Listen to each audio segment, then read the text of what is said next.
Hello everyone, मैं Lavkush Upadhyay biology faculty at Dakshina स्वागत करता हूं आप सभी लोगों का दक्षिणा ई लर्निंग प्लेटफॉर्म पर। तो कैसे हैं आप सब लोग? उम्मीद करता हूं आप सब लोग बहुत ही अच्छे होंगे और अपने अपने घरों पर सुरक्षित होंगे। तो आज मैं बिल्कुल ही नया टॉपिक स्टार्ट करने जा रहा हूं, right, that is related to the genetics principle of inheritance, chapter number 5 of your 12th class. तो ये जो जेनेटिक्स की यूनिट है, जेनेटिक एंड इवोल्यूशन, इसमें 3 चैप्टर्स आते हैं, principle of inheritance, molecular basis of inheritance and evolution.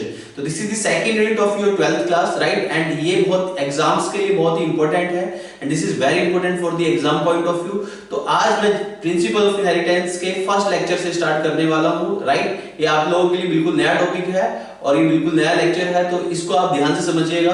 तो lecture number 1 देखिए, principal of inheritance. Principal of inheritance से पहले मैं आपको कुछ छोटी छोटी बातें बता देता हूं।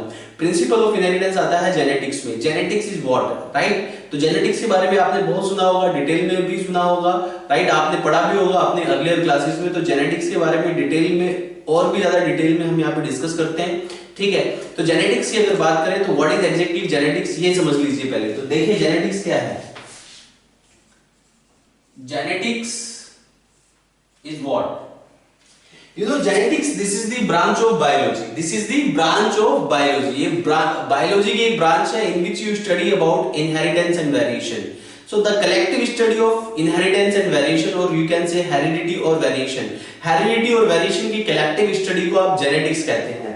तो genetics is the collective study of, this is branch of biology and this is the collective study of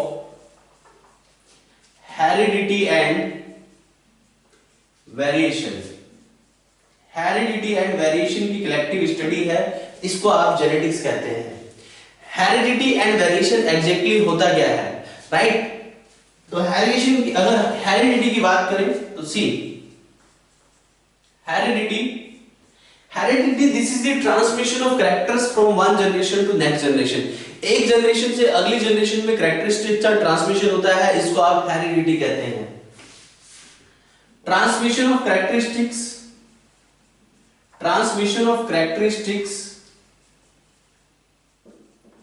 from one generation to next,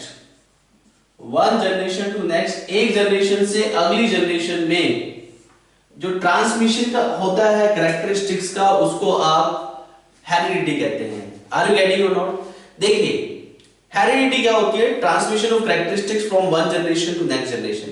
you know, कुछ कैसे ऐसे कैरेक्टरिस्टिक्स होते हैं जो पेरेंट्स से ऑफस्प्रिंग में जाते हैं, राइट। अगर हम किसी एक पर्टिकुलर एग्जांपल की बात करें, जैसे कि we are not exact copy to our parents, we are similar to our parents. हम जो है अपने पेरेंट्स से सिमिलर होते हैं क्योंकि हमारे पेरेंट्स के जो कैरेक्टरिस्टिक्स है वो हमारे अंदर ट्रांसमिट होके आ गए हैं।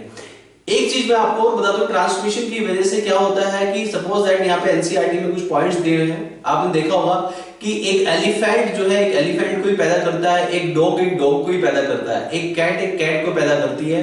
कैट किसी मंकी को पैदा नहीं कर सकता और एलिफेंट किसी काऊ को पैदा नहीं कर सकता है। तो एलिफेंट से एलिफेंट प्रोड्यूस होता है, डॉग से डॉग प्रोड्यूस होता है और कैट से कैट प्रोड्यूस होती है।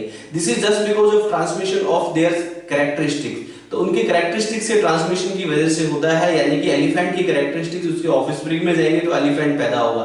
ह्यूमन के कैरेक्टरिस्टिक्स उसके प्रोजेनी में जाएंगे तो ह्यूमन बीइंग पैदा होगा। इसलिए एलिफेंट से जो प्रोजेनी प्रोड्यूस होती है वो एलिफेंट होती है, ह्यूमन बीइंग से जो प्रोजेनी प्रोड्यूस होती है वो ह्यूमन बीइंग होती है। तो ट्रांसमिशन ऑफ कैरेक्टरिस्टिक्स जो होता है, राइट, एक जनरेशन से दूसरी जनरेशन तक, राइट। मुझमें जो कैरेक्टर होंगे वो मेरे फादर के होंगे और जो मेरा आने वाला जो प्रोजेनी होगा उसके अंदर मेरे कैरेक्टर होंगे। तो कैरेक्टर जो है ट्रांसमिट करते रहते हैं एक जनरेशन से अगली जनरेशन में। इसलिए we are similar to our parents. हम अपने पेरेंट्स के सिमिलर क्यों हैं, right? We are similar to our parents and not our neighbourhood, right. हम अपने पेरेंट्स से ज्यादा सिमिलर करते हैं एज कंपेयर टू अदर्स। क्यों? क्योंकि we are the by product of our parents. हम अपने पेरेंट्स का एक प्रोडक्ट है, यानी कि हम अपने पेरेंट्स के प्रोजेनी हैं।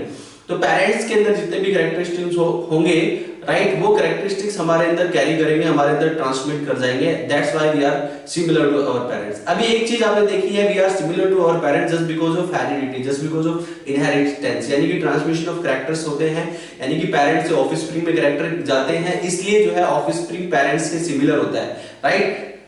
लेकिन यहाँ पे we are not exact copy of our parents, right. जितने भी ऑर्गेनिज्म ऐसे होते हैं जो कि सेक्सुअल रिप्रोडक्शन करते हैं, वे अपने पेरेंट्स की एग्जैक्ट कॉपी नहीं होते। आपने एक टर्म पढ़ा होगा क्लोन, रिप्रोडक्शन और ऑर्गेनिज्म में आपने एक टर्म पढ़ा होगा क्लोन। क्लोन क्या होता है? क्लोन जो होता है वो क्लोन एग्जैक्ट कॉपी होता है पेरेंट्स की, क्योंकि वहां पे एसेक्सुअल रिप्रोडक्शन होता है। तो जिन भी ऑर्गेनिज्म में सेक्सुअल रिप्रोडक्शन होता है, राइट, वहां पे exact copy of parents develop नहीं होता। So we are not exact copy of our parents, but we are similar to our parents. हम अपने पेरेंट्स से मिलते जुलते हैं, लेकिन उनकी एग्जैक्ट कॉपी नहीं है, because we are the result of sexual reproduction.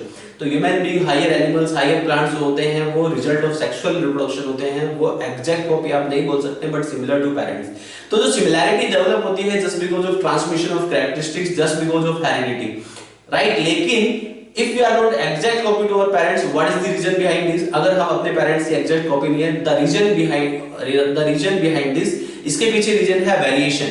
Variation की वजह से क्या होता है कि हम अपने पेरेंट्स की एक एग्जैक्ट कॉपी नहीं होते हैं। हम सिमिलर तो हैं लेकिन एग्जैक्ट कॉपी नहीं है, तो this is called variation. And variation is the degree of sexual reproduction.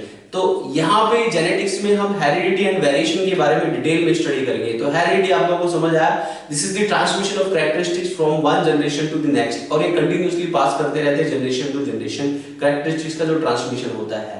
And जो वेरिएशन जो है, यानी कि if you are not exact copy to our parents, यानी कि वेरिएशन इज देयर, और वेरिएशन जो आता है वो सेक्सुअल रिप्रोडक्शन से आता है। सेक्सुअल रिप्रोडक्शन की वजह से वेरिएशन होता है। तो variation is what? Variation is what if the progeny produce dissimilar to the parents, not exact copy. Some characters are matching but not exact copy. It means offspring or progeny somewhat dissimilar to parents, that is called variation. तो variation is what? ध्यान दीजिए। तो मैंने बताया आपको genetics, this is the collective study of heredity and variation. और variation क्या है? Variation is the dissimilarity among individuals. You know, you are not exact copy to your parents, you are not exact copy to your siblings even. If you are not exact copy to your siblings, if you are not exact copy to your parents, it means you have variation. आपके अंदर variation develop हो गया, और variation जो develop होते हैं वो sexual reproduction में डेवलप होते हैं। और सेक्सुअल रिप्रोडक्शन में वेरिएशन क्यों डेवलप होते हैं? यू नो, सेक्सुअल रिप्रोडक्शन में वेरिएशन इसलिए डेवलप होते हैं क्योंकि वहां पे मदर और फादर की जेनेटिक मैटेरियल जो है दोनों ऑफस्प्रिंग में कैरी करते हैं, लेकिन दोनों के कंबाइंड कैरेक्टर आते हैं। अगर दोनों के कंबाइंड कैरेक्टर आएंगे मदर और फादर के, तो कंबाइंड कैरेक्टर से एक नया कैरेक्टर डेवलप हो जाता है। तो कंबाइंड कैरेक्टर से एक नया कैरेक्टर डेवलप होगा तो वेरिएशन डेवलप होगी, राइट। तो ये हो गया आपका genetics. This is the collective study of heredity and inheritance, sorry heredity and variation, right. और you can say variation, inheritance and variation. तो collective study of inheritance and variation, that is called genetics, right. अब बात करते हैं genetics. ये जो genetics का ये जो ब्रांच है ये कब डेवलप हुई और कैसे डेवलप हुई? यू नो, यहाँ पे हम फादर ऑफ जेनेटिक्स जो है वो किसको कंसीडर करते हैं? एग्जाम आपको पता होना चाहिए जो फादर ऑफ जेनेटिक्स है वो किसको कंसीडर किया जाता है। तो हम यहाँ पे कुछ साइंटिस्ट के बारे में बात कर लेते हैं, which are related to the genetics, जो कि जेनेटिक्स से रिलेटेड हैं, जिन्होंने अपने कुछ प्रिंसिपल्स बनाए और जो जेनेटिक्स के हिसाब से बिल्कुल एक्यूरेट माने जाते हैं। तो उसी प्रिंसिपल के बिहाफ पे कुछ यूनिवर्सल फैक्ट्स दिए, जिन्होंने कुछ एक्सपेरिमेंट्स को परफॉर्म करने के बाद, और उन्हीं एक्सपेरिमेंट्स के हिसाब से, उन्हीं फैक्ट्स के हिसाब से हम उनको कुछ क्रेडिट देते हैं जेनेटिक्स में। जैसे कि सबसे पहला जो क्रेडिट दिया जाता है फादर ऑफ जेनेटिक्स का, जो क्रेडिट देते हैं हम वो देते हैं Gregor John Mendel. Gregor John Mendel को हम फादर ऑफ जेनेटिक्स का क्रेडिट देते हैं। तो Mendel is the father of genetics, right. तो फादर ऑफ जेनेटिक्स की बात करते हैं। अगर फादर ऑफ जेनेटिक्स की बात करें तो फादर ऑफ जेनेटिक्स कहा जाता है Gregor John Mendel. Gregor John Mendel को फादर ऑफ जेनेटिक्स कहा जाता है। Father of genetics is Gregor John Mendel, right. Father of genetics Gregor John Mendel को क्यों कंसीडर किया जाता है इसके बारे में मैं डिटेल में बताऊंगा आप इनके एक्सपेरिमेंट्स के टाइम पे, right. When I will discuss about the experiments of the Mendel, right, then you will get the idea why we called father of genetics to the Mendel. Mendel को हम father of genetics क्यों कहते हैं, right. इसके बाद father of modern genetics. Father of modern genetics, Mendel को father of genetics कहा जाता है। फादर ऑफ मॉडर्न जेनेटिक्स किसको कहा जाता है? फादर ऑफ मॉडर्न जेनेटिक्स कहा जाता है बेटसन को। Bateson is called father of modern genetics. Father of modern genetics is Bateson, are you getting और नॉट? बेटसन ने क्या किया था ये भी आई विल डिस्कस। इसके बाद father of experimental genetics. Father of experimental genetics कहा जाता है किसको? The father of experimental genetics T H Morgan. T H Morgan यानी कि Thomas Hunt Morgan is the father of experimental genetics. तो फादर ऑफ एक्सपेरिमेंटल जेनेटिक्स है थॉमस हंट मॉर्गन। इन्होंने drosophila melanogaster पे एक्सपेरिमेंट परफॉर्म किया था, जो कि एक हाउस फ्लाई होती है, राइट? तो सॉरी, ये एक फ्रूट फ्लाई होती है। तो यानी कि ड्रोसोफिला मेलोंगेस्टर पर जब इन्होंने एक्सपेरिमेंट परफॉर्म किया तो इन्होंने लिंकेज एंड रिकॉम्बिनेशन कॉन्सेप्ट दिए, राइट? इसलिए इनको फादर ऑफ एक्सपेरिमेंटल जेनेटिक्स कहा जाता है। ऐसे ही father of human genetics, father of human genetics, तो जो फादर ऑफ ह्यूमन जेनेटिक्स कहा जाता है, father of human genetics mister A Garrod. A Garrod is the father of human genetics.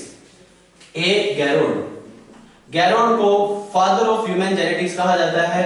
Father of human genetics Garrod को इसलिए कहा जाता है बिकॉज इन्होंने पहली बार ह्यूमन बीइंग ने एक जेनेटिकल डिसऑर्डर को रिपोर्ट किया, right? He first time he reported a genetical disorder in human being, right? और इनके जितने भी फैक्ट्स थे वो related to the human genetics, human genetics से रिलेटेड इन्होंने काफी सारे फैक्ट्स दिए ए गैरोड ने, तो इसलिए इनको फादर ऑफ ह्यूमन जेनेटिक्स कहा जाता है, राइट? इन्होंने एक डिजीज को रिपोर्ट किया पहली बार, एक जेनेटिकल डिसऑर्डर को, जिसको आप एल-कार्बोन्यूरिया यानी कि ब्लैक यूरिन डिजीज कहते हैं।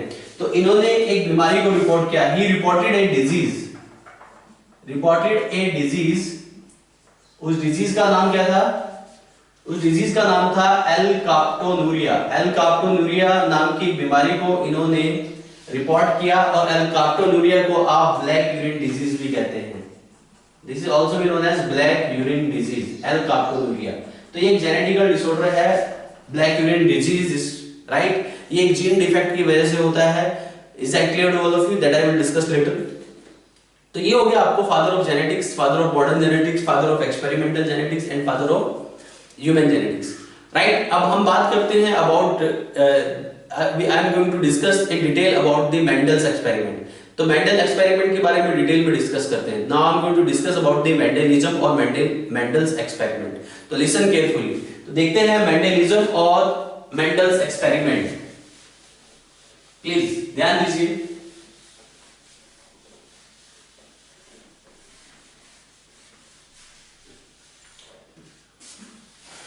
Mendelism और Mendel's experiment।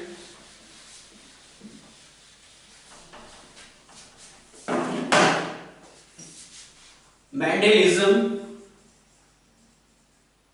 और मेंडल्स एक्सपेरिमेंट की बात करते हैं। First of all you must know about the Mendel. Mendel के बारे में आपको थोड़ा पता होना चाहिए। Mendel exactly he was a great scientist, जिसको आप मेंडल कह रहे हैं।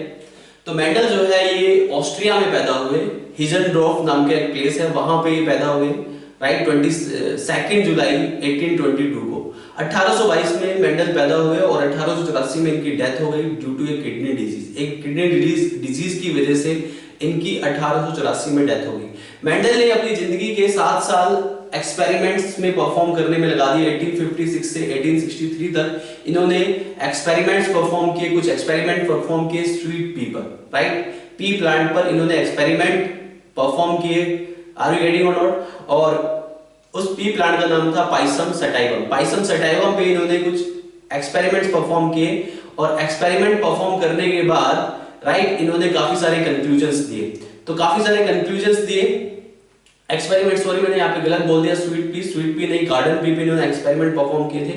और गार्डन पी पर एक्सपेरिमेंट परफॉर्म यानी कि पाइसम सटाइवम पे एक्सपेरिमेंट परफॉर्म करने के बाद काफी सारे इन्होंने कंक्लूजन्स दिए, जिनको आज हम जेनेटिक्स के प्रिंसिपल कंसीडर करते हैं। आर यू गेटिंग और नॉट? इनके कंक्लूजन्स को, प्रिंसिपल्स की जो सेट दी वो कॉरेंस ने दी। कॉरेन एक साइंटिस्ट थे जिन्होंने मेंडल्स के जो प्रिंसिपल्स हैं, मेंडल्स के जो कंक्लूजन्स हैं एक्सपेरिमेंट के बेस पे, उसको प्रिंसिपल्स की सेट दी। किसने? कॉरेंस ने। तो Mendel's was born in Austria. Mendel Austria में पैदा हुए और वहां पे उन्होंने अपने एक्सपेरिमेंट परफॉर्म किए गार्डन पी प्लांट पे, राइट? जिसका नाम पाइसम सटाइवम था। तो पाइसम सटाइवम पे इन्होंने पी प्लांट पे कुछ एक्सपेरिमेंट परफॉर्म किए और एक्सपेरिमेंट परफॉर्म करने के बाद कुछ कंक्लूजन्स दिया। तो मेंडल ने अपने एक्सपेरिमेंट के लिए पी प्लांट को सिलेक्ट किया। मेंडल ने अपने एक्सपेरिमेंट के लिए किसको सिलेक्ट किया? पी प्लांट को। तो एग्जाम में कभी कभी ये पूछा जाता है कि why did Mendel select pea plant, what is the reason behind कि मेंडल ने पी प्लांट को ही क्यों सिलेक्ट किया, राइट? तो मेंडल ने पी प्लांट को क्यों सिलेक्ट किया ये मैं आपको बता देता हूं। तो यहां पे सबसे पहला पॉइंट है, मेंडल परफॉर्म एक्सपेरिमेंट, मेंडल ने एक्सपेरिमेंट्स परफॉर्म किए, परफॉर्म एक्सपेरिमेंट्स बिटवीन 1856 से 1863, 1856 से 1863 यानी कि 7 इयर्स ऑफ ड्यूरेशन, 7 साल तक उन्होंने एक्सपेरिमेंट परफॉर्म किए। Perform the experiments on Pisum sativum, Pisum sativum यानी कि गार्डन पी प्लांट पे उन्होंने ये एक्सपेरिमेंट परफॉर्म किए और पी प्लांट पे एक्सपेरिमेंट परफॉर्म करने के बाद कुछ कंक्लूजन दिए। तो मेंडल ने पाइसम सटाइवम नाम के प्लांट पे, जो कि पी प्लांट है, राइट, पी प्लांट पे एक्सपेरिमेंट परफॉर्म किया। याद रहे 1856 से 1863। तो मेंडल ने पी प्लांट को सिलेक्ट किया। Mendel selected pea plants, Mendel selected P plant for his experiment. इसके अलावा मेंडल ने पी प्लांट सिलेक्ट किया और उन्होंने कुछ कंक्लूजन निकाला, राइट, और वो कंक्लूजन प्रिंसिपल्स की फॉर्म में सेव किए कोरेंस ने। वो कंक्लूजन, वो प्रिंसिपल आज के टाइम में बिल्कुल सही माने जाते हैं। मेंडल ने पी प्लांट पे एक्सपेरिमेंट परफॉर्म करके ही मेंडल से पॉसिबल हो पाया कि वो कंक्लूजन्स निकाल पाए वो, राइट। इसके अलावा मेंडल ने हॉकवीड एंड लवलब, राइट, हॉकवीड एंड लवलब प्लांट पे भी एक्सपेरिमेंट परफॉर्म किए, लेकिन वो सेम कंक्लूजन नहीं निकाल पाए। एक निगेली नाम के साइंटिस्ट थे, उन्होंने मेंडल के वर्क को ऑब्जर्व किया और मेंडल के वर्क को ऑब्जर्व करने के बाद मेंडल को कहा कि generally you can perform the experiment on hawkweed and लवलब प्लांट। तो हॉकवीड और लवलब प्लांट में जब उन्होंने एक्सपेरिमेंट परफॉर्म किया तो वो वहां पर फेल हो गए, राइट। और लेकिन पाइसम सटाइवम पी प्लांट पर उन्होंने एक्सपेरिमेंट जब परफॉर्म किया वो कामयाब रहा, वो सक्सेसफुल रहा, राइट। हॉकवीड एंड लवलब एक्सपेरिमेंट को पे परफॉर्म करने के बाद जब मेंडल फेल हो गए, इसलिए मेंडल को इस चीज के लिए क्रेडिटेबिलिटी नहीं मिली, राइट, क्योंकि मेंडल के रिजल्ट सभी प्लांट्स पर सेम नहीं थे। Is that clear? जो रिजल्ट्स उनके पी प्लांट पे थे वो अदर प्लांट्स पे रिजल्ट्स नहीं थे, राइट। इसके पीछे हालांकि एक रीजन दूसरा था दैट आई विल डिस्कस थी, वो हॉकवीड और लवलब ट्री में सेम रिजल्ट्स को नहीं दिखा पाए, right. What was the reason behind that? इसके पीछे एक रीजन था that I will discuss later. तो हॉकवीड एंड लवलब पे भी उसने एक्सपेरिमेंट परफॉर्म करे, but he was only successful on pea plant when he selected the pea plant and perform the experiment on the pea plant. तो pea plant पे जब उन्होंने एक्सपेरिमेंट परफॉर्म किए तो उसमें सक्सेसफुल रहे। हॉकवीड और लवलब में उन्होंने एक्सपेरिमेंट किए तो वो सक्सेसफुल नहीं रहे, सेम रिजल्ट्स नहीं आए, right. Is that clear to all of you? तो उन्होंने अपने एक्सपेरिमेंट के लिए वैसे तो 3 प्लांट को सिलेक्ट किया था, pea plant, hawkweed plant and luvlub plant, right, but he was very successful on pea plant only, not hawkweed, not luvlub. So he also selected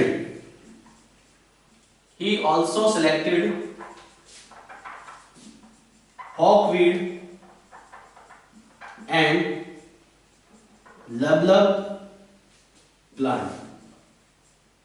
तो hawkweed और luvlub plant पे उन्होंने एक्सपेरिमेंट परफॉर्म किया but it was unsuccessful, ये result same नहीं रहे, तो ये बिल्कुल ही अनसक्सेसफुल रहा हॉकवीड और लवलब ट्री पे जब उन्होंने एक्सपेरिमेंट को परफॉर्म किया। Is that clear to all of you? अभी आपको पता होना चाहिए मेंडल ने पी प्लांट को सिलेक्ट किया, लेकिन मेंडल ने पी प्लांट को ही क्यों सिलेक्ट किया? What was the reason behind this? इसके पीछे रीजंस क्या है?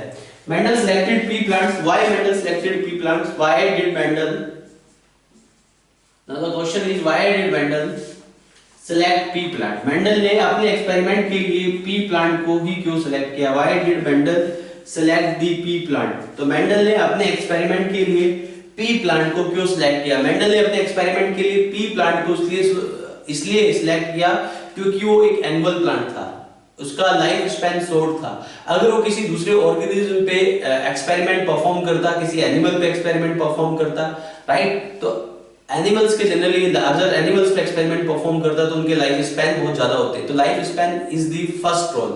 तो मेंडल जो पी प्लांट है उसका लाइफ स्पैन जो है बहुत ही शॉर्ट लाइफ स्पैन होता है, वो एक एनुअल प्लांट है, तो शॉर्टर लाइफ स्पैन की वजह से उसने पी प्लांट को सिलेक्ट किया। और दूसरा सबसे बड़ा reason, it is very cheap, it was very cheap, बहुत ही सस्ता मिल जाता है, कहीं पे भी अवेलेबल होता है, राइट। तो ये बहुत ही सस्ता होता है, इट वाज वेरी चीप, तो इसलिए इसने पी प्लांट को सिलेक्ट किया। इसके अलावा what are the other reasons behind the selection of pea plant, देखिए यहाँ पे, तो मेंडल ने पी प्लांट को इसलिए सिलेक्ट किया क्योंकि पी प्लांट जो है ये एक एनुअल प्लांट है। एनुअल प्लांट का मतलब हुआ इसका शॉर्टर लाइफ स्पैन है, तो शॉर्टर लाइफ स्पैन होगा तो राइट, तो क्या होगा, ऑब्जर्वेशन में आसानी होगी। अगर लॉन्गर लाइफ स्पैन होगा तो एक्सपेरिमेंट बहुत लंबा हो जाएगा और वो पॉसिबल नहीं हो पाएगा, तो शॉर्टर लाइफ स्पैन होना बहुत जरूरी है। दूसरा कि इट इज वेरी चीप, ये बहुत ही सस्ता प्लांट है, आसानी से अवेलेबल है, इजीली अवेलेबल है, आर यू गेटिंग और नॉट, इसलिए उसने पी प्लांट को सिलेक्ट किया। इसके अलावा पी प्लांट को उसने और भी बहुत सारे रीजंस की वजह से सिलेक्ट किया, जैसे कि पी प्लांट्स में कुछ कॉन्ट्रास्टिंग कैरेक्टरिस्टिक्स देखे जाते हैं, कुछ ऐसे कैरेक्टरिस्टिक्स देखे जाते हैं जो कि कॉन्ट्रास्टिंग होते हैं, आर यू गेटिंग और not, due to the presence of contrasting characteristics, presence of contrasting characteristics, तो contrasting characteristics की वजह से मेंडल ने पी प्लांट्स को सिलेक्ट किया। contrasting characteristics की वजह से एक्सपेरिमेंट्स को ऑब्जर्व करना बड़ा ही आसान होता है, इसलिए उसने पी प्लांट को सिलेक्ट किया क्योंकि पी प्लांट में contrasting characteristics थे।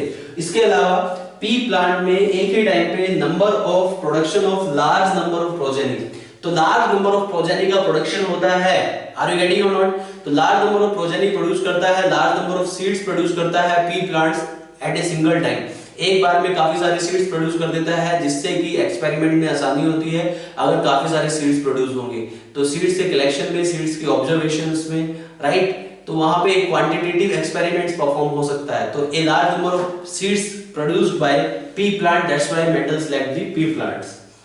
तो यहाँ पे जो है large number of progeny, large number of progeny produce करता है, यानी कि large number of seeds produce होते हैं पी प्लांट में, इसलिए उसने पी प्लांट को सिलेक्ट किया। Is that clear to all of you?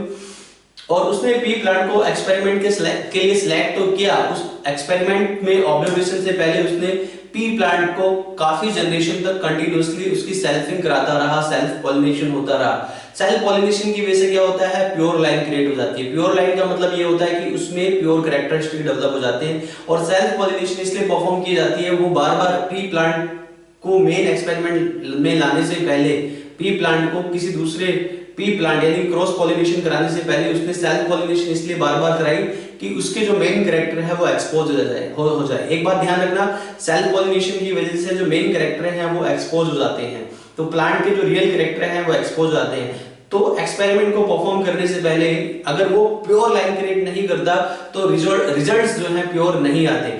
तो प्योर रिजल्ट्स को ऑब्टेन करने के लिए सेल्फ पॉलिनेशन बहुत जरूरी है और प्योर लाइन क्रिएट कराना बहुत जरूरी है। सेल्फ पॉलिनेशन से ही प्योर लाइन क्रिएट होती है, और प्योर लाइन का मतलब क्या है कि उसके जो रियल कैरेक्टर है उसमें वो एक्सपोज हो जाते हैं, जो अनरियल कैरेक्टर हैं वो निकल जाते हैं, और जो रियल कैरेक्टर हैं वो एक्सपोज हो जाते हैं, जो एक्चुअल कैरेक्टर है उस प्लांट के वो एक्सपोज कर जाते हैं। और actual character is required for the experiment. Mendel को जरूरत थी एक्चुअल कैरेक्टर्स की एक्सपेरिमेंट को परफॉर्म करने के लिए। जब तक वो एक्चुअल कैरेक्टर्स को आइडेंटिफाई नहीं कर पाएगा तब तक रिजल्ट जो है एक्यूरेट नहीं आ पाएगा। Is that clear to all of you? समझ आ रहा है आप सभी को? तो इसलिए उसने जो है किसको सिलेक्ट किया, पी प्लांट को सिलेक्ट किया, राइट, क्योंकि इसमें सेल्फ पॉलिनेशन भी परफॉर्म होती है। तो अनदर रीजन इज कि उसमें सेल्फ पॉलिनेशन पॉसिबल होता है due to the presence of self pollination also. अगर सेल्फ पॉलिनेशन नहीं होगा तो प्योर लाइन क्रिएट नहीं होगी। Self pollination is required to create pure line. तो मेंडल ने एक प्योर लाइन यानी कि प्योर कैरेक्टरिस्टिक्स को क्रिएट किया to create pure line of plants by performing continue self pollination. तो by performing continue self pollination, right, create the pure line, and pure line is very essential, right, for the accurate result. इसके अलावा उसने जो है इसको इसलिए भी select किया क्योंकि यहाँ पे क्रॉस पॉलिनेशन भी पॉसिबल है। क्रॉस पॉलिनेशन का मतलब आर्टिफिशियल हाइब्रिडाइजेशन। मैंने आपको sexual reproduction of flowering plants में आर्टिफिशियल हाइब्रिडाइजेशन बताया था, तो यहाँ पे आर्टिफिशियल हाइब्रिडाइजेशन भी पॉसिबल है। तो आर्टिफिशियल हाइब्रिडाइजेशन की वजह से यानी कि क्रॉस पॉलिनेशन की वजह से भी उसने पी प्लांट को सिलेक्ट किया। Contrasting characteristics, large number of progeny, annual plant, shorter life span, self pollination, cross pollination, ये सारे कैरेक्टरिस्टिक्स जो है पी प्लांट से मिलते जुलते हैं और ये सारे कैरेक्टरिस्टिक्स जो है रिक्वायर्ड है किसी भी एक्सपेरिमेंट को परफॉर्म करने के लिए, अदरवाइज तो एक्सपेरिमेंट्स के रिजल्ट जो है एक्यूरेट आना इम्पॉसिबल है। Is that clear to all of you? तो ये हो गया आपका why did Mendel select pea plant, इसलिए मेंडल ने पी प्लांट को सिलेक्ट किया अपने एक्सपेरिमेंट्स के लिए, राइट। अब उसने पी प्लांट पर एक्सपेरिमेंट्स परफॉर्म कैसे किया? Is that clear to all of you? Mendel ने पी प्लांट पे एक्सपेरिमेंट परफॉर्म करने के बाद क्या कंक्लूजन्स दिए, उसके बाद मेंडल्स के जो कंक्लूजन थे क्या वो 100% एक्यूरेट थे, क्या वो बिल्कुल सही थे, राइट। और एक चीज और मैं आपको बता दूं मेंडल के बारे में थोड़ी सी बात बता देता हूं मैं आपको। मेंडल ने एक्सपेरिमेंट 1856 से 1863 तक परफॉर्म किया। Mendel perform the experiment between 1856 to 1863, 7 years तक उसने एक्सपेरिमेंट परफॉर्म किया, लेकिन उसको उसके काम का कोई भी क्रेडिट नहीं मिला, राइट। साइंटिस्ट ने, उस टाइम की साइंटिस्ट कम्युनिटी ने उसको इग्नोर किया। इग्नोर करने के पीछे बहुत सारे रीजन थे, मेंडल के ड्रॉबैक के पीछे बहुत सारे रीजन थे। यू नो मेंडल के एक्सपेरिमेंट के 34 इयर्स के बाद उसको नोबेल प्राइज मिला, राइट। 1856 से 1863 तक उसने एक्सपेरिमेंट परफॉर्म किए and he won the Nobel prize in 1900 जब उसके वर्क को रीडिस्कवर किया गया। तो ये सब मैं ड्रॉबैक्स पे बताऊंगा, मेंडल्स के ड्रॉबैक्स क्या क्या रहे हैं और Mendel's why was Mendel successful in his experiment और मेंडल अपने एक्सपेरिमेंट में क्यों सक्सेसफुल है। एक चीज मैं आपको और बता दूं, Mendel was not the first who performed these experiment. Mendel was not the first who performed these experiment. Mendel से पहले और भी काफी सारे लोगों ने एक्सपेरिमेंट परफॉर्म किया।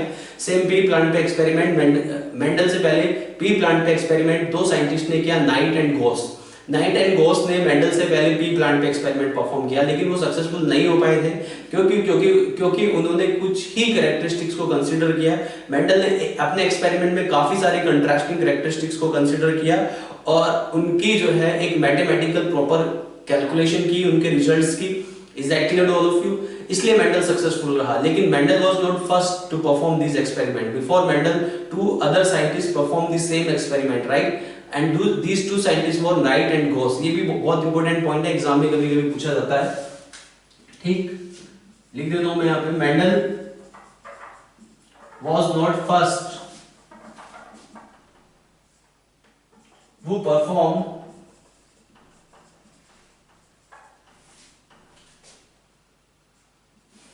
this experiment.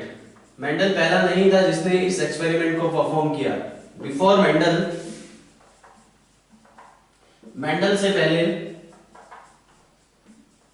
Night and Goss, ये दो साइंटिस्ट थे, night and goes.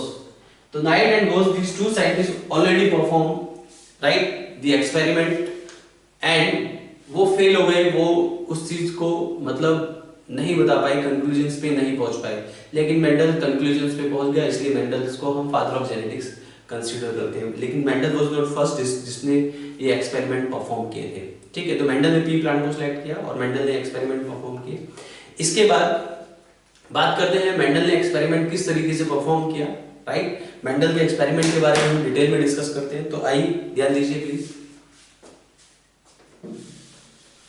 listen carefully. तो Mendel perform experiment on pea plant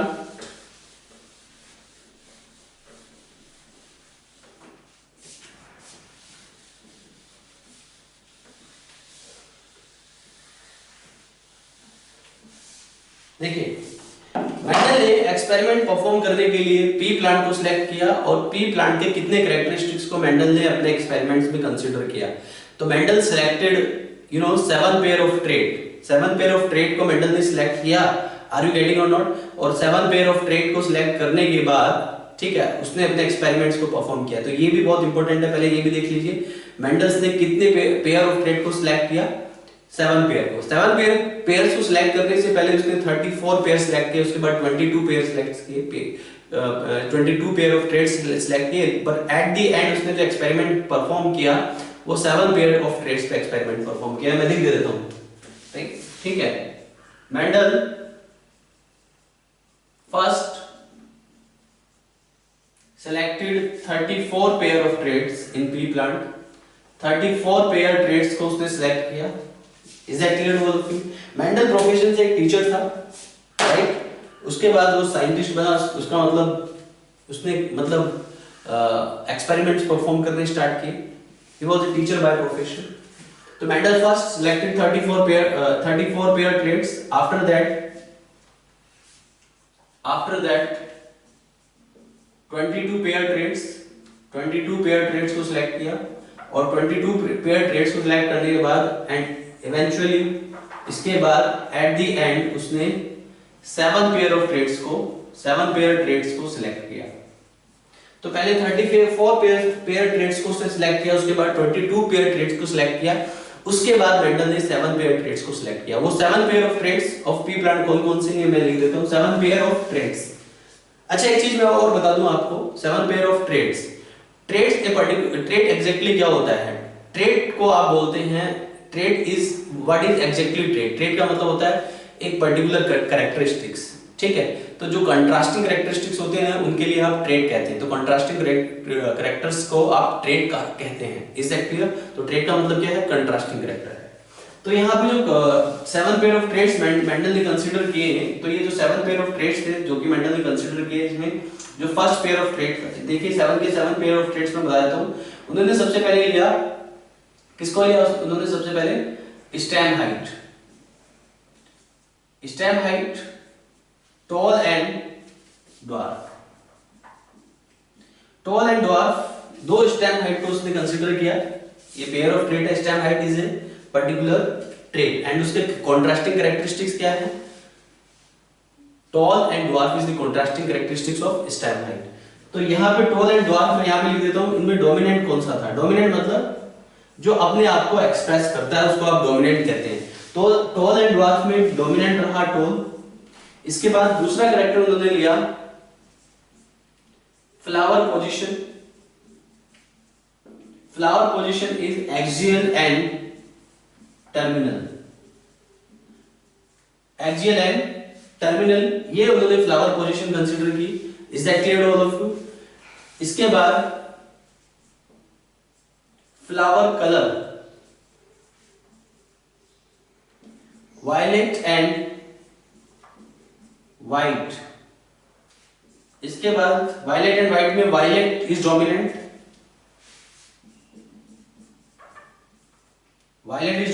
axial and terminal में एक्सियल इज डोमिनेंट। इसके अलावा पॉड शेप क्या कंसीडर की उन्होंने? Full and constricted. Pod shape full and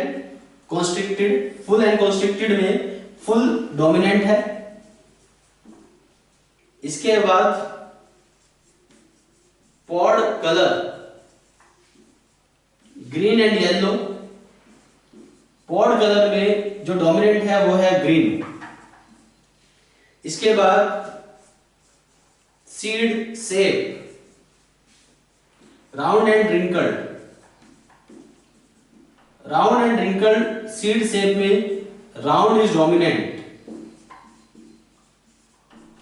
इसके बाद seed colour is what? Yellow and green. Seed colour में yellow and green, और डोमिनेंट कौन सा है यहाँ पे? येलो। अगर पॉड की बात की जाए तो पॉड में डोमिनेंट इज ग्रीन।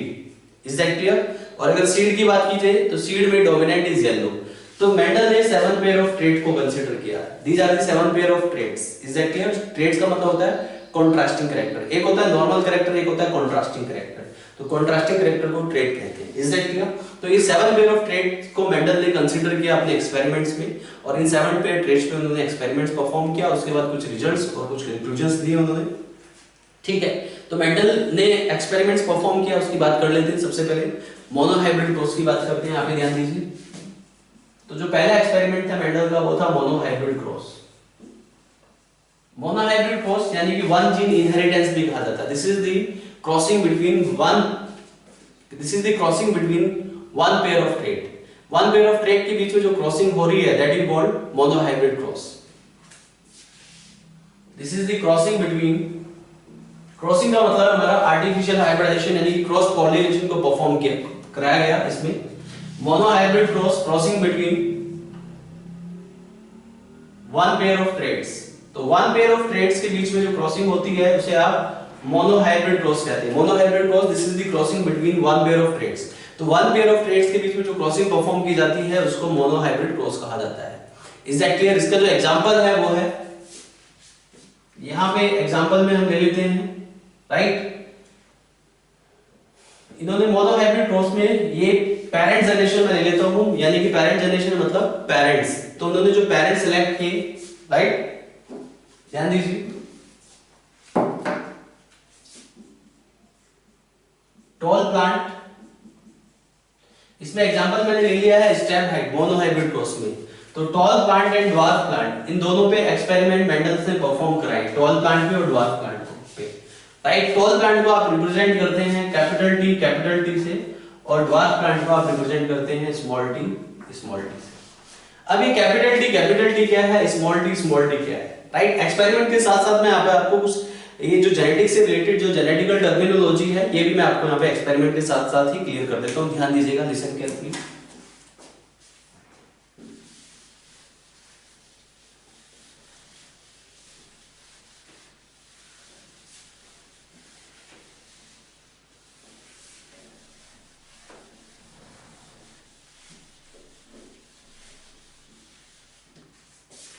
इसको हम इधर देख लेते हैं, ध्यान दीजिए, मैं फिर से लिख दूंगा इसको।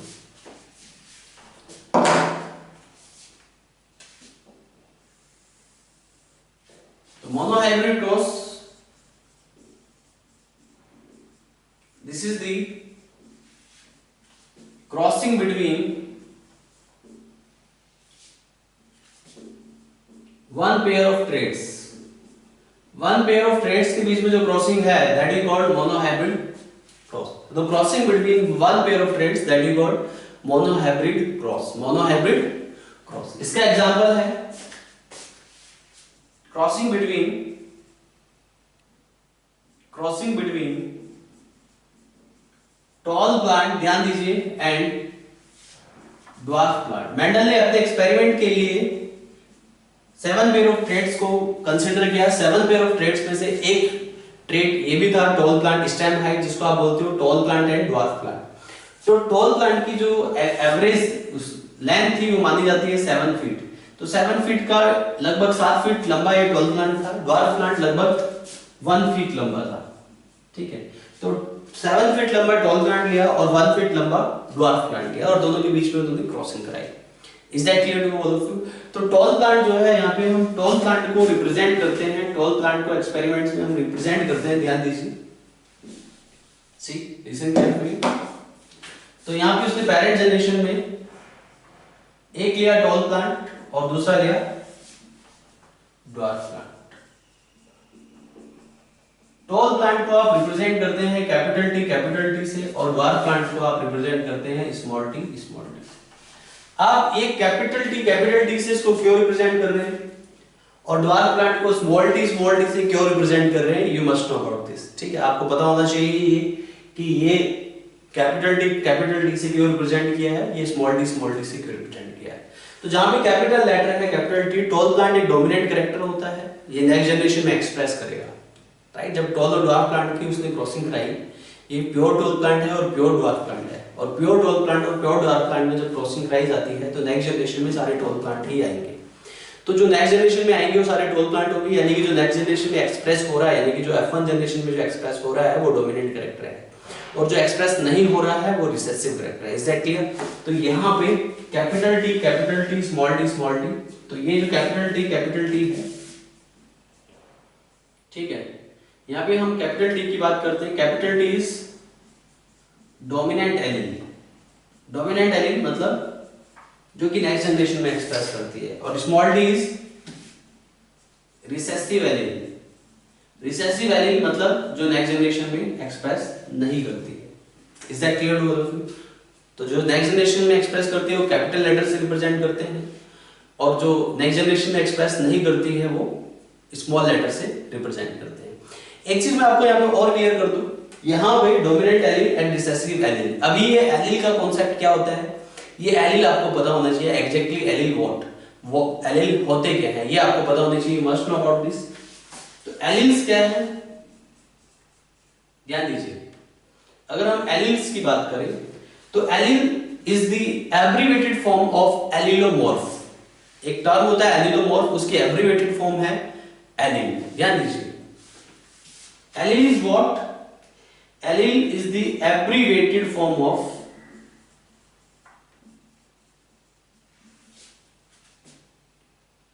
एलिलोमॉर्फ।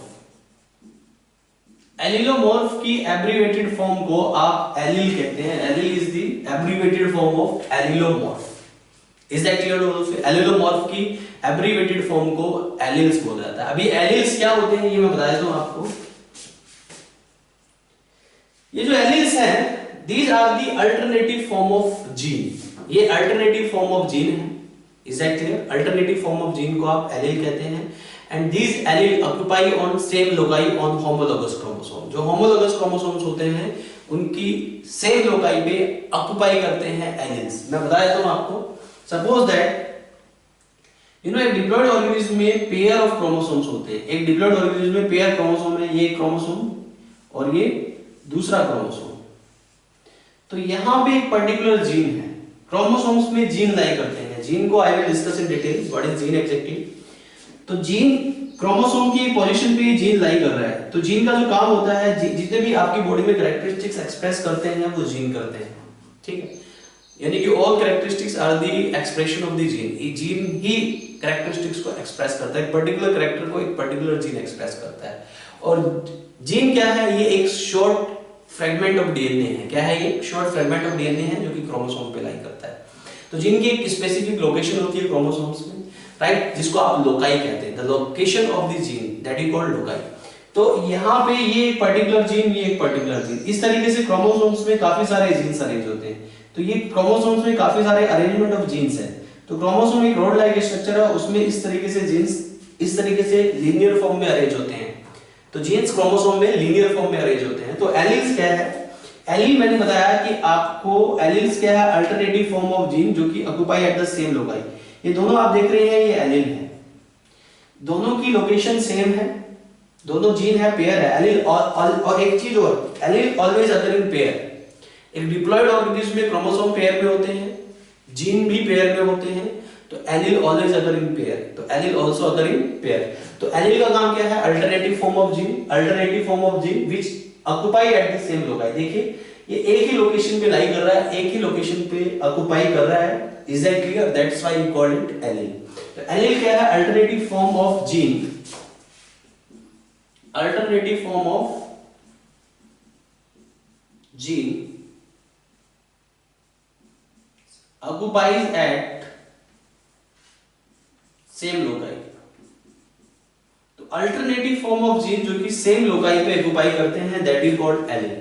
तो ये alternative form of gene है जो कि same loci पे occupy कर रहे हैं। Is that clear to all of you? इसको आप एलील कहते हैं। तो यहाँ पे जो कैपिटल T है, this is dominant allele, and जो स्मॉल t है, दिस इज रिसेसिव एलील। तो डोमिनेंट एलील नेक्स्ट जनरेशन में एक्सप्रेस होता है, रिसेसिव एलील नेक्स्ट जनरेशन में एक्सप्रेस नहीं होता है। Is that clear to all of you? तो यहाँ पे देखिए, टॉल प्लांट, ये टॉल प्लांट डिप्लॉइड है, यानी कि डिप्लॉइड में पेयर ऑफ क्रोमोसोम होंगे तो पेयर ऑफ एलील भी होंगे। तो ये पॉइंट में यहाँ पे लिख देता हूं मैं, alleles always occur in pair. Allele जो है वो हमेशा ऑलवेज अकर इन पेयर, हमेशा एलील जो है पेयर्स में होते हैं। तो ये एलील यहाँ पे पेयर में है, टॉल प्लांट, ड्वार्फ प्लांट। तो गैमेट्स देखिए, इनके गैमेट्स आर ऑलवेज हैप्लॉइड। आपको पता है गैमेट्स हमेशा हैप्लॉइड होते हैं। तो यहाँ पे टॉल प्लांट है, ये डिप्लॉइड ऑर्गेनिज्म है, लेकिन गैमेट्स इनके हैप्लॉइड होंगे। तो गैमेट्स में पेयर नहीं जाएगा, गैमेट्स में वन साइड ऑफ जीनोम होता है, वन साइड ऑफ जीन होता है, वन साइड ऑफ एलील होता है, राइट। तो यहाँ पे भी वन साइड ऑफ एलील जाएगा। जब मेंडल ने दोनों की क्रॉसिंग कराई, कैपिटल टी स्मॉल टी, यानी कि टॉल प्लांट और ड्वार्फ प्लांट दोनों के बीच में क्रॉसिंग हुई, तो रिजल्ट आया कैपिटल टी स्मॉल टी। तो ये रिजल्ट आ गया। Is that clear? तो यहाँ पे ये रिजल्ट आया। तो यहाँ पे मैंने आपको बताया कि कैपिटल टी इंडिकेट डोमिनेंट, यानी कि इंडिकेट डोमिनेंट कैरेक्टर और indicate tall plant. Small T indicate recessive character और इंडिकेट ड्वार्फ प्लांट। तो यहाँ पे इस जनरेशन में एलील टॉल प्लांट वाले भी हैं और ड्वार्फ प्लांट वाले भी हैं, लेकिन इसका फिनोटाइपिक कैरेक्टर क्या होगा, मतलब ये कौन सा कैरेक्टर होगा, इसमें जीन्स तो दोनों के हैं, एलिल्स तो दोनों के हैं, टॉल प्लांट के भी है और ड्वार्फ प्लांट के भी है। अब बात करते हैं कि इन टॉल प्लांट के कैरेक्टर भी है, ड्वार्फ प्लांट के भी है, तो टॉल और ड्वार्फ में से इनमें से कौन सा कैरेक्टर एक्सप्रेस करेगा? तो ऑब्वियस है, दिस इज टॉल प्लांट, ये यहाँ पे टॉल प्लांट है, क्या है ये? टॉल प्लांट आ गया। और ये यहाँ पे F1 generation, this is F1 generation और this is the tall plant. Is that clear all of you? तो ये यहाँ पे टॉल प्लांट है और this is also known as F1 generation. तो फर्स्ट जनरेशन में F मतलब फिलियल, ये भी मैं बता देता हूँ आपको। F का मतलब क्या है? F1 का मतलब फिलियल, फिलियल वन। फिलियल का मतलब होता है सन और डॉटर, बेटा या बेटी, जैसे सिबलिंग्स होते हैं भाई और बहन, ऐसे F मतलब फिलियल, फिलियल का मतलब होता है बेटा या बेटी। तो F1 जनरेशन में सारे टॉल प्लांट आ गए। तो इसलिए देखो टॉल प्लांट वाला कैरेक्टर डोमिनेट है क्योंकि नेक्स्ट जनरेशन में एक्सप्रेस हो रहा है। Is that clear all of you? Next generation में एक्सप्रेस हो रहा है। तो मैं यहाँ पे ये भी लिख दूं, एलिल्स कितने टाइप के हो गए? यहाँ पे टोटल एलिल्स दो टाइप के हो गए, एक डोमिनेंट एलील और दूसरा रिसेसिव एलील। तो डोमिनेंट एलील क्या होता है? Dominant allele which express in next generation, that is called dominant allele, right. अगर नेक्स्ट जनरेशन में डिसिमिलर पेयर आता है, ये दोनों का यहाँ पे सिमिलर पेयर था, इसमें भी सिमिलर पेयर था, लेकिन नेक्स्ट जनरेशन में अगर डिसिमिलर पेयर ऑफ एलील आता है, सिमिलर पेयर ऑफ एलील नहीं होता, एक dissimilar pair of allele is there, तो उसमें जो है कौन सा एक्सप्रेस करेगा? डोमिनेंट वाला एक्सप्रेस करेगा और रिसेसिव वाला एक्सप्रेस नहीं करेगा। तो मैं यहाँ पे लिख देता हूँ, आर यू गेटिंग और नॉट? सी देखिए यहाँ पे स्पेस है थोड़ा, मैं इधर ही बता देता हूँ, बाद में इसको मैं ऐसे साफ कर दूंगा। तो एलिल्स जो है, इसके बाद ये लिखना आपको, इसके बाद वाला क्वेश्चन।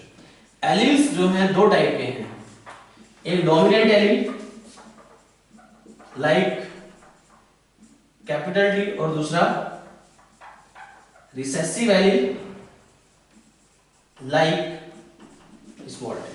तो dominant allele and recessive allele. अगर डोमिनेंट एलील की बात करें तो डोमिनेंट एलील कौन सा होता है? Capital T is dominant allele, यानी कि dissimilar pair of allele in an individual which can express in next generation, right, which can express, that is called dominant allele. So dominant allele it can express in next generation, in F1 generation। जो F1 generation में express हो रहा है, next generation में express हो रहा है, उसको आप डोमिनेंट एलील कहते हैं। ऐसे रिसेसिव एलील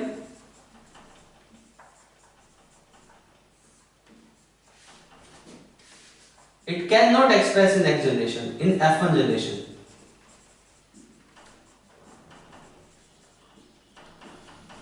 जो F1 जनरेशन में एक्सप्रेस नहीं होता है वो क्या है? रिसेसिव एलील है। क्या है वो? एक रिसेसिव एलील है। ध्यान दीजिए। तो ये हो गया एलील। एलील के बारे में बता दिया मैंने, मोनोहाइब्रिड क्रॉस भी चल रहा है हमारे साथ साथ, वो भी आपको समझ आ जाएगा। जब मेंडल ने टॉल और ड्वार्फ प्लांट के बीच में क्रॉस कराया तो सारे टॉल प्लांट आ गए। ये F1 जनरेशन तक मैंने बता दिया आपको मोनोहाइब्रिड क्रॉस। और यहाँ पे टॉल प्लांट को आप कैपिटल टी से रिप्रेजेंट करते हो और ड्वार्फ प्लांट को स्मॉल टी से रिप्रेजेंट करते हो। तो कैपिटल टी का मतलब है यहाँ पे directly tall plant, small T का मतलब है यहाँ पे डायरेक्टली ड्वार्फ प्लांट। तो यहाँ पे जो टी है कैपिटल, जो लेटर्स में आप रिप्रेजेंट कर रहे हैं, ये एलील्स को रिप्रेजेंट कर रहे हैं। और एलील्स क्या है? Alternative form of genes. तो जीन्स कहाँ लाई करते हैं? क्रोमोसोम्स पे, सेम लोकाई पे लाई करते हैं। तो एलील भी सेम लोकाई पे लाई करते हैं but alternative form of genes है। आर यू गेटिंग और not? Alternative form of genes, that is called allele. देखिए जैसे मैंने यहाँ पे बताया आपको, अल्टरनेटिव फॉर्म जीन्स ये सेम लोकाई पे लाई कर रहे हैं, तो ये दोनों एलील है। ठीक है, आप इन दोनों का एलील कंसीडर करेंगे। सपोज दैट अगर मैं इसकी इस वाले जीन की बात करूं और इस वाले जीन की बात करूं तो इनकी लोकाई अलग अलग हो गई, तो ये नॉन एलील है, तो ये एलील्स नहीं है। ठीक है, ये नॉन एलील्स है। अगर लोकाई डिफरेंट हो जाएगी ना, लोकाई सेम है जीन्स की तो एलील है, लेकिन लोकाई डिफरेंट हो गई पेयर ऑफ क्रोमोसोम्स में तो वो नॉन एलील हो जाएगी, वो मतलब डिफरेंट एलील्स हो जाएगी। इसके बाद बात करते हैं, लिसन केयरफुली। तो ये हो गया एलील वाला कॉन्सेप्ट। हाँ, तो मोनोहाइब्रिड क्रॉस चल रहा है अभी हमारा, ये भी कंप्लीटली हुआ है, ध्यान दीजिए प्लीज। एलील के बाद यहाँ पे आता है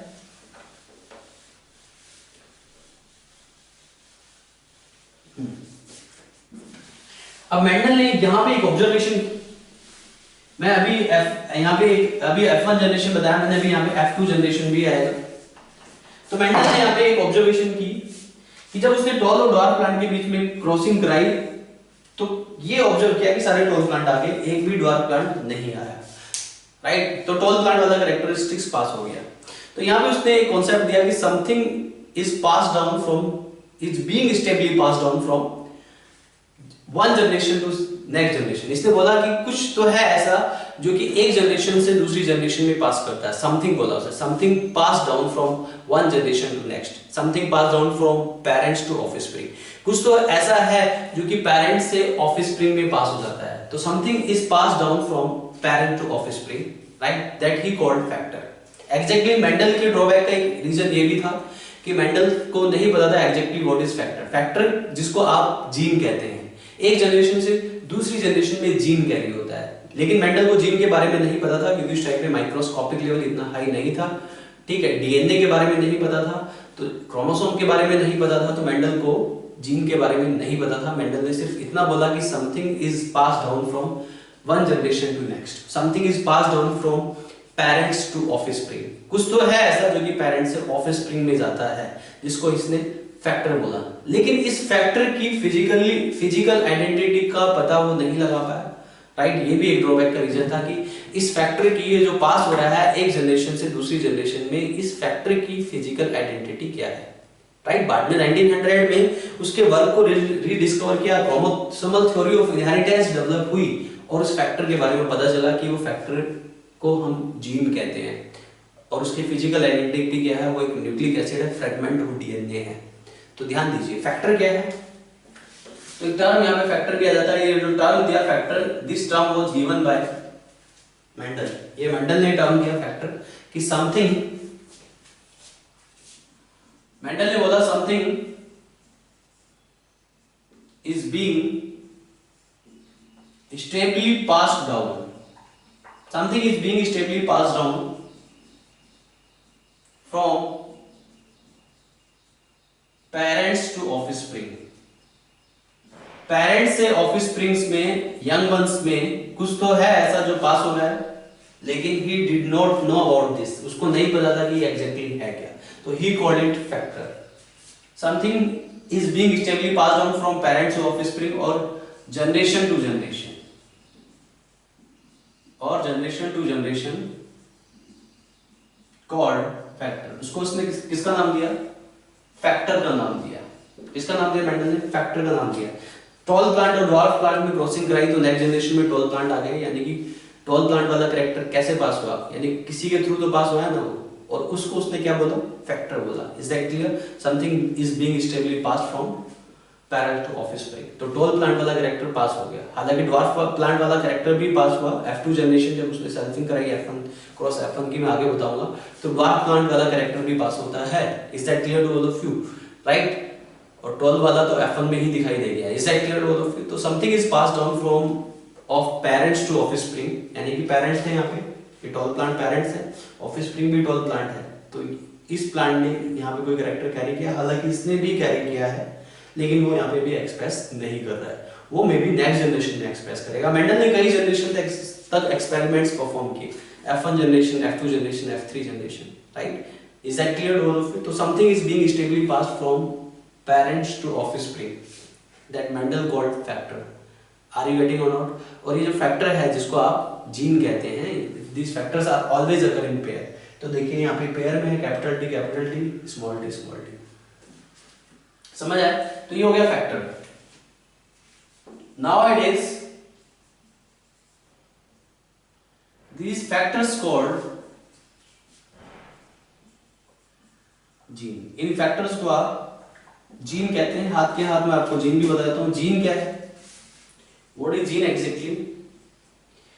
जीन, इसको आप यूनिट ऑफ हेरिडिटी भी बोल सकते हैं, यूनिट ऑफ इनहेरिटेंस भी बोल सकते हैं, यूनिट ऑफ जेनेटिक्स भी बोल सकते हैं, क्योंकि ये कैरेक्टरिस्टिक्स को एग्जैक्टली एक्सप्रेस करता है। तो gene is short fragment of DNA. ये डीएनए का एक शॉर्ट फ्रेगमेंट है। डीएनए हमारा बहुत लंबा है, एक काफी लंबे डीएनए में एक शॉर्ट फ्रेगमेंट जीन है। Short fragment of DNA is called gene. और जीन जो है occupy at the locus of chromosome, chromosomes की लोकस पर ऑक्यूपाई करता है, ठीक है। सपोज दैट ये हमारे पास क्रोमोसोम है और क्रोमोसोम्स में इस तरीके से काफी सारी लोकेशंस है। तो ये जो आप साइट देख रहे हैं, this is the site that we called gene, that we called gene, this is the site that we called gene. और इस जीन में यहाँ पे क्या होगा, शॉर्ट फ्रेगमेंट ऑफ डीएनए है। क्रोमोसोम में तो काफी लंबा डीएनए हो गया, लेकिन ये short fragment of DNA is called gene.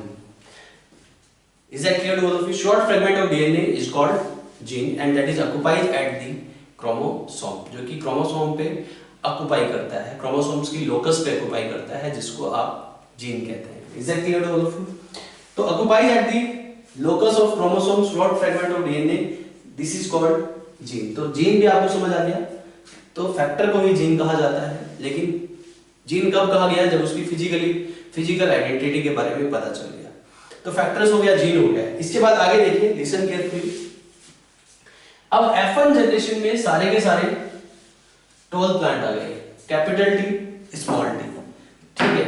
यहाँ पे एक कॉन्सेप्ट और आता है, होमोजाइगस और हेट्रोजाइगस। कौन सा कॉन्सेप्ट आता है, होमोजाइगस और हेट्रोजाइगस। ये भी आप एक टर्मिनोलॉजी देख लीजिए यहाँ पे। होमोजाइगस एग्जैक्टली क्या होता है, अगर होमोजाइगस की बात की जाए तो होमोजाइगस का मतलब होता है सिमिलर,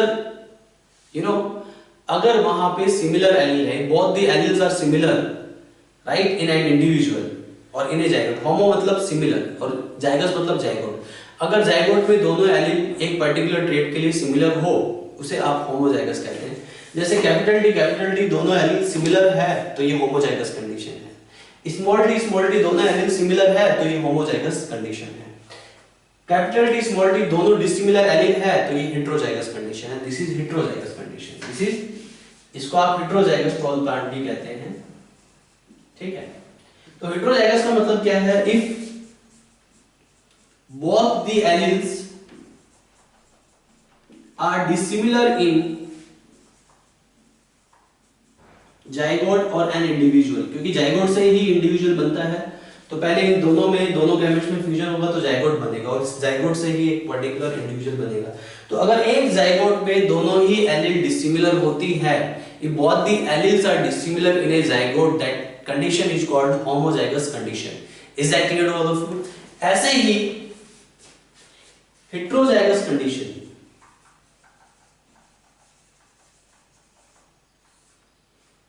जैसे कि यहाँ पे नेक्स्ट जनरेशन में F1 जनरेशन में सारे टॉल प्लांट आए। अभी जो सारे टॉल प्लांट आए, इसमें दो डिसिमिलर एलील्स हैं, कैपिटल टी और small T, right, tall plant में। तो डिसिमिलर एलील है अगर किसी जाइगोट में, उसे हेट्रोजाइगस कंडीशन कहेंगे। तो ये हेट्रोजाइगस कंडीशन है। होमोजाइगस कंडीशन जैसे कि कैपिटल टी स्मॉल टी, ये दोनों होमोजाइगस कंडीशन है। Pure tall plant, pure dwarf plant is homozygous condition, ठीक है। But hybrid tall plant is heterozygous condition. तो हेट्रोजाइगस में क्या होता है, both the alleles are dissimilar. Heterozygous condition में दोनों ही एलील्स डिसिमिलर होती हैं। हेट्रोजाइगस कंडीशन में both the alleles are dissimilar. In heterozygous condition में ऐसा होता है, जाइगोट में दोनों ही एलील डिसिमिलर हो, उसे हेट्रोजाइगस कंडीशन में ऐसा पॉसिबल है।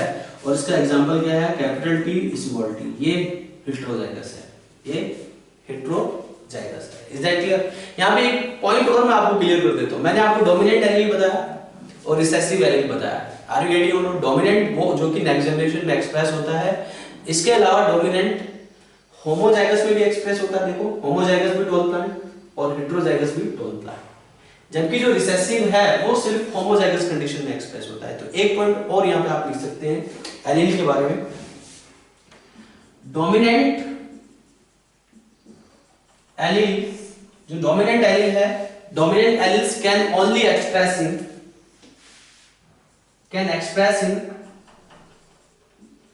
both condition।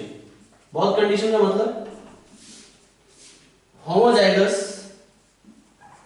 And heterozygous. Homozygous और हेट्रोजाइगस दोनों ही कंडीशन में डोमिनेंट एलील एक्सप्रेस करते हैं। होमोजाइगस कंडीशन कौन सी थी, कैपिटल टी, ये भी टॉल प्लांट था। हेट्रोजाइगस कौन सी थी, कैपिटल टी स्मॉल टी, ये भी टॉल प्लांट है। तो दोनों कंडीशन में होमोजाइगस और हेट्रोजाइगस में टॉल प्लांट ही आ रहा है। तो डोमिनेंट एलील होमोजाइगस कंडीशन और हेट्रोजाइगस कंडीशन दोनों कंडीशन में ये एक्सप्रेस करता है। Is that clear to all of you? इसके बाद है रिसेसिव एलील। अगर रिसेसिव एलील की बात करें, recessive allele can only express in homozygous condition. Recessive allele सिर्फ होमोजाइगस कंडीशन में एक्सप्रेस करता है। ये भी आप यहाँ पे पढ़, हालांकि ये डोमिनेंट एलील और रिसेसिव एलील में पीछे बता चुका हूँ आपको कि जो एक्सप्रेस करता है वो डोमिनेंट, जो एक्सप्रेस नहीं करता F1 जनरेशन को रिसेसिव।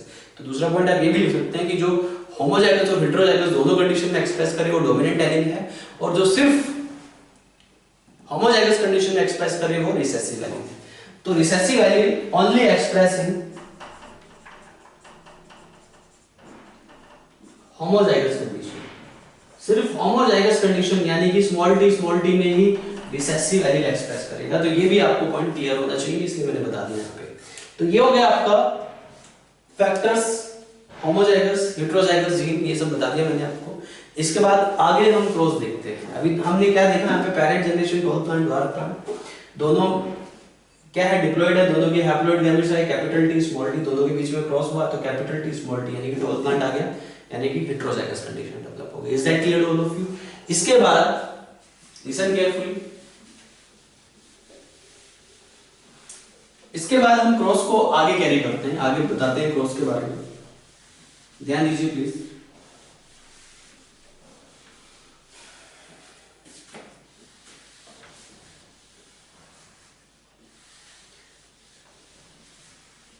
अगर आप इसको नोट डाउन कर रहे हैं तो उस क्रॉस के लिए एक अलग पेज होना चाहिए, और ये जो टर्मिनोलॉजी लिखी मैंने उसको साइड में और अलग पेजेस पे लिखना है, ठीक है? तो देखिए यहाँ पे F1 जनरेशन ये हो गया। इसके बाद तो F1 जनरेशन में सारे ही के सारे टॉल प्लांट आए in F1 generation, all tall plants are there, ठीक है? और ये सारे हेटेरोजाइगस टॉल प्लांट है। तो इसके बाद मेंडल ने सेल्फिंग कराई F1 क्रॉस F1, यानी कि दिस इज सेल्फिंग। तो सेल्फिंग कराई F1 क्रॉस F1 यानी कि हेटेरोजाइगस टॉल प्लांट को, टॉल प्लांट जो कि कौन सा है, हेटेरोजाइगस टॉल प्लांट है, उसको किसके साथ क्रॉस कराया, टॉल प्लांट, वो भी हेटेरोजाइगस। तो हेटेरोजाइगस टॉल प्लांट को हेटेरोजाइगस टॉल प्लांट के साथ क्रॉस करा दिया मेंडल ने। अब देखिए गैमेट्स देखिए F1 जनरेशन में तो सेल्फिंग होगी तो क्या होगा, gametes capital T small T, दो टाइप के गैमेट आएंगे यहाँ पे, ठीक है? देखो दो टाइप के गैमेट आ गए, कैपिटल टी स्मॉल टी। यहाँ पे भी there are two types of gametes. कितने टाइप के गैमेट बन रहे हैं, दो टाइप से गैमेट बन रहे हैं सेल्फिंग के टाइम पे, मोनो हाइब्रिड क्रॉस में, ठीक है? तो गैमेट्स आ गए हैं आपके पास, ये गैमेट्स आ गए। इसके बाद इनकी क्रॉसिंग कराते हैं। देखिए क्रॉसिंग कैसे करेंगे। क्रॉसिंग को हम एक स्क्वायर से देखते हैं जिसको आप बोलते हैं पुन्नेट स्क्वायर। क्या बोलते हैं आप इसको, पुन्नेट स्क्वायर, ठीक है? तो पुन्नेट स्क्वायर एक रिप्रेजेंटेशन है, and this representation was first time used by और given by Reginald C Punnett. Reginald C Punnett एक ब्रिटिश जेनेटिसिस्ट थे। तो British geneticist Reginald C Punnett ने ये पुन्नेट स्क्वायर का कॉन्सेप्ट दिया पहली बार। ये भी पॉइंट में लिख देता हूं, पुन्नेट स्क्वायर, ये पुन्नेट स्क्वायर है, स्पेलिंग देख लीजिएगा, पुन्नेट स्क्वायर। तो पुन्नेट स्क्वायर की अगर हम बात करें तो पुन्नेट स्क्वायर जो है, यहाँ पे पुन्नेट स्क्वायर में डबल टी आता है, एन सिंगल आता है, याद? पुन्नेट square, this is पुन्नेट square. पुन्नेट square, this is the representation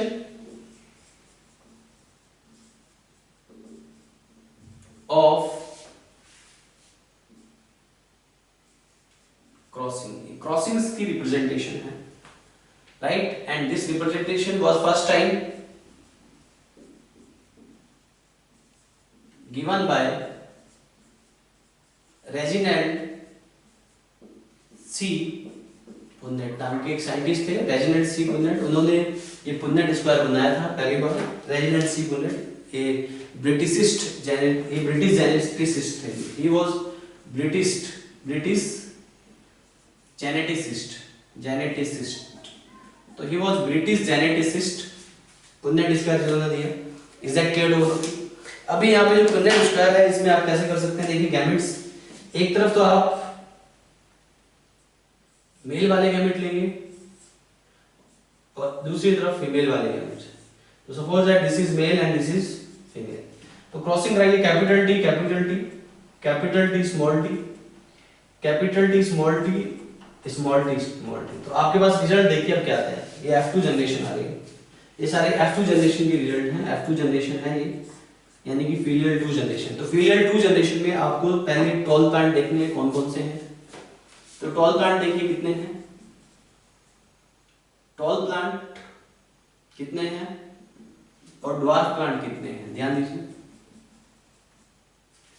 तो टॉल प्लांट ये homozygous tall plant, capital T homozygous tall plant, ये भी टॉल प्लांट, ये भी टॉल प्लांट, ये दो हेटेरोजाइगस टॉल प्लांट है। और ये यहाँ पे एक क्या है, ड्वार्फ प्लांट है। तो यहाँ पे टॉल प्लांट टोटल कितने आए, 3 टॉल प्लांट आए और एक ड्वार्फ प्लांट आया। इसको आप कहते हैं फिनोटाइपिक रेशियो। क्या कहते हैं भाई, फिनोटाइपिक रेशियो। अभी आप ये कहेंगे फिनोटाइपिक क्या है, यानी कि जो फिजिकल अपीयरेंस में आपको नजर आ रहा है। फिजिकल अपीयरेंस से आप ये नहीं बता सकते कि कौन सा होमोजाइगस है कौन सा हेटेरोजाइगस है। आप फिजिकल अपीयरेंस से सिर्फ ये बता सकते हैं कि कौन सा टॉल है और कौन सा ड्वार्फ है। तो फिजिकल अपीयरेंस में जो आपको दिखाई दे रहा है वो फिनोटाइपिक रेशियो है, एंड दैट इज 3:1। ठीक, इसके बाद यहां पे कैपिटल टी वाले कितने हैं, कैपिटल टी स्मॉल टी वाले कितने हैं, स्मॉल टी वाले कितने हैं, यानी कि होमोजाइगस वाला, हेटेरोजाइगस वाला और होमोजाइगस वाला ड्वार्फ प्लांट। तो इसका रेशियो कितना है, यहाँ पे काउंट कर लीजिए, 1:2:1 आएगा। इसको आप जीनोटाइपिक रेशियो कहते हैं। जीनोटाइपिक रेशियो का मतलब, जीनोटाइप का मतलब होता है जेनेटिक कॉम्प्लीमेंट, फिनोटाइप का मतलब होता है फिजिकल अपीयरेंस। जो फिजिकल अपीयरेंस में आपको दिखाई दे रहा है वो फिनोटाइप, और जो आपको जेनेटिकली दिखाई दे रहा है, जेनेटिकल कॉम्प्लीमेंट जो होता है वो आपका जीनोटाइप। तो यहाँ पे फिनोटाइप देखिए, फिनोटाइप मतलब which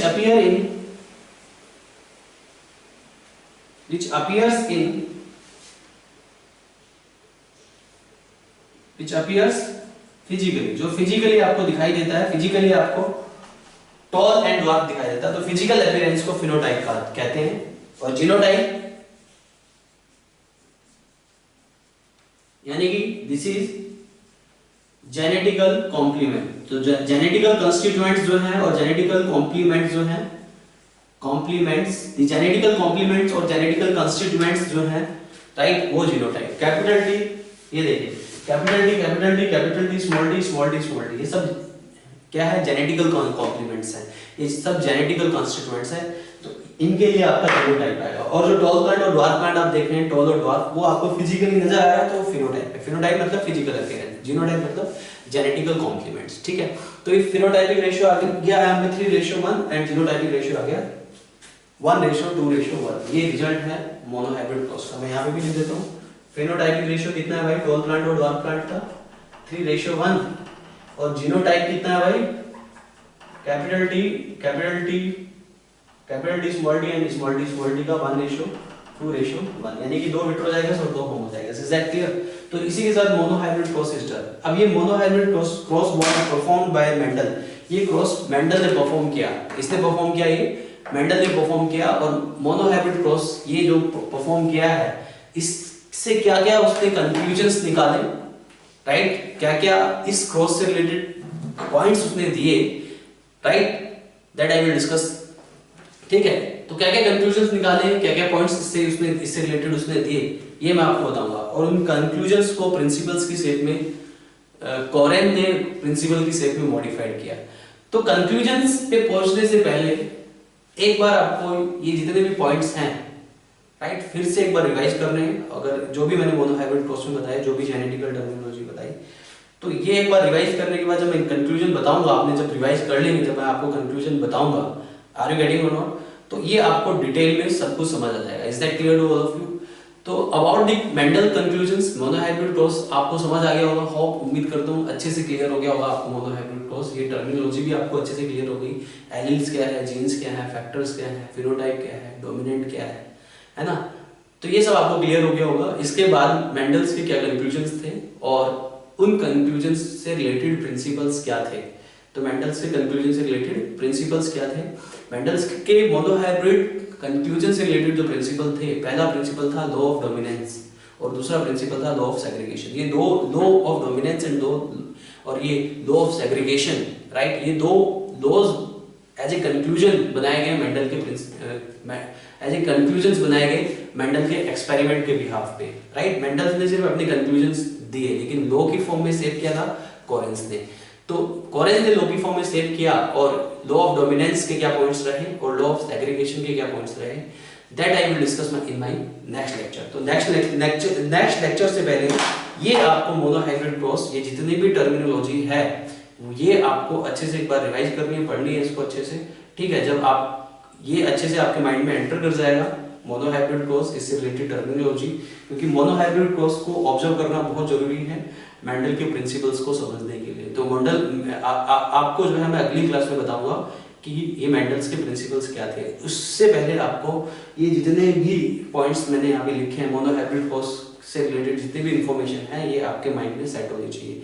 तो ये आपका होमवर्क है अभी नेक्स्ट लेक्चर के लिए कि आपको इसको अच्छे से रिवाइज करना है, मोनोहाइब्रिड क्रॉस को अच्छे से पढ़ना है, क्योंकि अगर आप मोनोहाइब्रिड क्रॉस अच्छे से नहीं समझेंगे तो आपको प्रिंसिपल्स कंक्लूजन समझ में नहीं आएगा। तो आज जो भी मैंने आपको पढ़ाया है, अगर कहीं भी कुछ ऐसा लगे कि मैंने स्पीड में कर दिया तो आप कम स्पीड पे, यूट्यूब में कम स्पीड वाला भी ऑप्शन होता है, तो कम स्पीड में जाके भी आप उसको देख सकते हैं, समझ सकते हैं, राइट। और कोई भी अगर कॉन्सेप्ट आपका क्लियर नहीं होता, डाउट आता है तो आप मुझसे पूछ सकते हैं। तो about Mendelian principle I will discuss in next class. तो आज के लिए इतना ही, ठीक है, मिलते हैं नेक्स्ट क्लास में। Thank you very much, bye bye, take care.